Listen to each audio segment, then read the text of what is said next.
എല്ലാ കൂട്ടുകാർക്കും നമസ്കാരം. ഞാൻ ഈ വീഡിയോയിൽ നിങ്ങൾക്ക് പരിചയപ്പെടുന്നത് വാട്സാപ്പിൻ്റെ പുതിയ അപ്ഡേറ്റിൽ വന്നിട്ടുള്ള ഒരു ചെറിയ മാറ്റമാണ്, ഒരു ചെറിയ അഡ്വാൻറ്റേജാണ്. ഞാനിപ്പോൾ ഇത് ഐഫോണിൽ മാത്രമേ കണ്ടിട്ടുള്ളൂ, ആൻഡ്രോയിഡിൽ ഞാൻ കണ്ടിട്ടില്ല. പല കൂട്ടുകാർക്കും അറിയാവുന്ന ഒരു ടിപ്പായിരിക്കും, പക്ഷേ ഇത് അറിയാത്ത ആളുകൾക്ക് വേണ്ടി നിങ്ങൾ ഷെയർ ചെയ്യുക. പലരും വളരെ ചുരുങ്ങിയ ആളുകൾ പോസ്റ്റുകൾക്ക് ലൈക്ക് ചെയ്യുന്നുണ്ട്, ചില ആളുകൾ കമൻറ്റ് ചെയ്യുന്നുണ്ട്, പക്ഷേ ആരും തന്നെ ഷെയർ ചെയ്യുന്നില്ല.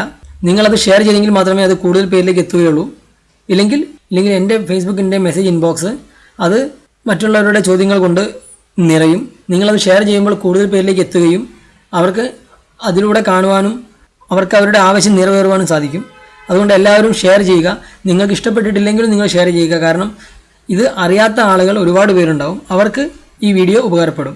സുഹൃത്തുക്കളെ, നിങ്ങൾക്ക് നിങ്ങളുടെ ഫേസ്ബുക്ക് അക്കൗണ്ടിൽ കമ്പ്യൂട്ടർ സംബന്ധമായ അല്ലെങ്കിൽ മൊബൈൽ സംബന്ധമായ അറിവുകൾ ലഭിക്കുന്നതിന് നിഖിൽ കണ്ണഞ്ചേരി എന്ന എൻ്റെ പേജ് ലൈക്ക് ചെയ്ത ശേഷം ലൈക്ക് ബട്ടണോട് ചേർന്ന് കാണുന്ന ഫോളോവിംഗ് എന്ന ബട്ടണിൽ ക്ലിക്ക് ചെയ്ത് സി ഫസ്റ്റ് എന്നത് ക്ലിക്ക് ചെയ്ത് വയ്ക്കുക. തുടർന്ന് ഓരോ ദിവസവും നിങ്ങൾക്ക് ഞാൻ ചെയ്യുന്ന പുതിയ കമ്പ്യൂട്ടർ അല്ലെങ്കിൽ മൊബൈൽ സംബന്ധമായ വീഡിയോകൾ ലഭിക്കുന്നതാണ്. നിങ്ങൾ നിങ്ങളുടെ വാട്സാപ്പ് ഓപ്പൺ ചെയ്യുക. ഓപ്പൺ ചെയ്യുന്ന സമയത്ത് ഏതെങ്കിലും ഒരു ഗ്രൂപ്പോ അല്ലെങ്കിൽ ആരെങ്കിലും വെച്ച മെസ്സേജസോ, നമ്മൾ ചിലപ്പോൾ തിരക്കിലായിരിക്കുന്ന സമയത്ത് നമ്മളുടെ കൂട്ടുകാരാരെങ്കിലും മെസ്സേജ് അയച്ചു കഴിഞ്ഞാൽ അത് ചിലപ്പോൾ ഇതുപോലെ ഫോർവേഡഡ് മെസ്സേജസ് ആയിരിക്കും. നമുക്ക് ചിലപ്പോൾ വായിക്കണമെന്ന് താല്പര്യമുള്ള വിഷയമായിരിക്കും, പക്ഷേ ആ സമയത്ത് ചിലപ്പോൾ നമുക്ക് അത് വായിക്കാനുള്ള സമയം ഉണ്ടായെന്ന് വരില്ല. അപ്പോൾ നമ്മൾ എന്ത് ചെയ്യും, അത് പിന്നീട് വായിക്കുമെന്ന് കരുതി വിട്ടുകളയും. പക്ഷേ പിന്നീട് നമ്മൾ ചിലപ്പോൾ ആ ഗ്രൂപ്പോ അല്ലെങ്കിൽ ആ മെസ്സേജ് അയച്ച വ്യക്തിയുടെ ചാറ്റ് ബോക്സോ നമ്മൾ നോക്കുന്ന സമയത്ത് നമുക്ക് ചിലപ്പോൾ ആ മെസ്സേജ് കണ്ടുപിടിക്കാൻ കഴിഞ്ഞോളണമെന്നില്ല. കാരണം ചിലപ്പോൾ അതിനുശേഷം ഒരുപാട് മെസ്സേജ് വന്നിട്ടുണ്ടെങ്കിൽ ആ ഒരു പ്രത്യേക മെസ്സേജ് നമുക്ക് കണ്ടുപിടിക്കാൻ ബുദ്ധിമുട്ടാണ്. അപ്പോൾ അത് നമുക്ക് പിന്നീട് വായിക്കുന്നതിന് വേണ്ടി എളുപ്പം കണ്ടുപിടിക്കാനായിട്ട് ഉള്ള ഒരു സംവിധാനം വാട്സാപ്പ് ചെയ്തിട്ടുണ്ട്. നിങ്ങൾ അത്തരത്തിലൊരു മെസ്സേജ് ആ മെസ്സേജിൻ്റെ മുകളിൽ പ്രസ് ചെയ്ത് ഹോൾഡ് ചെയ്ത് പിടിക്കുക. അപ്പോൾ നിങ്ങൾക്ക് ഇവിടെ സ്റ്റാർ, കോപ്പി, ഫോർവേഡ്, ഡിലീറ്റ് തുടങ്ങി ഓപ്ഷൻസ് കാണാൻ സാധിക്കും.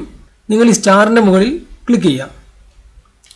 ഇനി നിങ്ങൾക്ക് എപ്പോഴെങ്കിലും ആ മെസ്സേജ് വായിക്കണമെന്ന് തോന്നുകയാണെങ്കിൽ നിങ്ങൾ ആ ചാറ്റിലേക്ക് വരിക, ആ ഗ്രൂപ്പിലേക്ക് അല്ലെങ്കിൽ ആ അയച്ച വ്യക്തിയുടെ മെസ്സേജിലേക്ക് വരിക. എന്നിട്ട് മുകളിൽ പേര് കാണുന്ന സ്ഥലത്ത് ക്ലിക്ക് ചെയ്യുക. അപ്പോൾ നിങ്ങൾക്ക് സ്റ്റാർഡ് മെസ്സേജസ് എന്നൊരു ഓപ്ഷൻ കാണാം, അതിൽ ക്ലിക്ക് ചെയ്യുക. ഇപ്പോൾ നിങ്ങൾ ആ സ്റ്റാർ ചെയ്ത് വെച്ച മെസ്സേജ് ഇവിടെ വായിക്കുവാൻ സാധിക്കും. അപ്പുറത്ത് നിങ്ങൾക്ക് എത്ര വേണമെങ്കിലും മെസ്സേജസ് സേവ് ചെയ്ത് വയ്ക്കാം. നിങ്ങൾ വായിച്ചു കഴിഞ്ഞാൽ നിങ്ങൾക്ക് ഒന്നും കൂടെ പ്രസ് ചെയ്ത് ഹോൾഡ് ചെയ്ത് പിടിച്ചിട്ട് സ്റ്റാറിൻ്റെ മുകളിൽ ക്ലിക്ക് ചെയ്ത് അത് ഒഴിവാക്കാവുന്നതാണ്. ഇത്തരത്തിലുള്ള വളരെ നല്ല ഒരു സംവിധാനമാണ് വാട്സാപ്പ് കൊണ്ടുവന്നിരിക്കുന്നത്. ഇത് മറ്റുള്ളവർക്ക് ഗുണം ചെയ്യുമെന്ന് പ്രതീക്ഷിക്കുന്നു. നിങ്ങൾ വീഡിയോ ഷെയർ ചെയ്ത് സഹകരിക്കുക. നന്ദി, നമസ്കാരം.